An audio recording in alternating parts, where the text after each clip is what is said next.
Avis aux amateurs d'astronomie, voici ce qu'on pourra observer dans le ciel cet automne. D'abord, Loïc, quelles planètes seront visibles? Nous pourrons en voir 4. En soirée, on peut voir Jupiter, Saturne et Vénus. Jupiter et Saturne se repèrent assez bien parce qu'elles ont l'avantage de toujours se promener proches l'une de l'autre.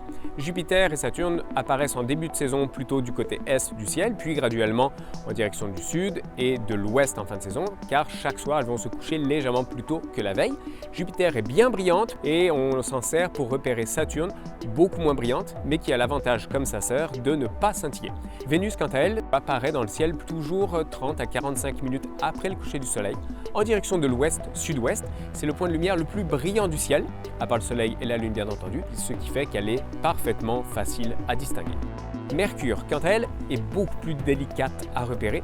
On guette une petite bille cuivrée qui apparaît en direction de l'est. Et pour s'assurer que l'on repère bien Mercure, l'idéal c'est de répéter l'observation de matin en matin. On va la voir se déplacer parmi les étoiles, ce qui est le signe incontestable que c'est bien Mercure qu'on a sous les yeux. Et en novembre, un événement à ne pas manquer, une éclipse lunaire. C'est exact, dans la nuit du 18 au 19 novembre, la Lune va se glisser dans le cône d'ombre de la Terre. Elle ne va pas entièrement disparaître, en fait elle va adopter une teinte rougeâtre qui est la couleur que prend la lumière du Soleil une fois qu'elle a filtré par l'atmosphère qui entoure notre planète.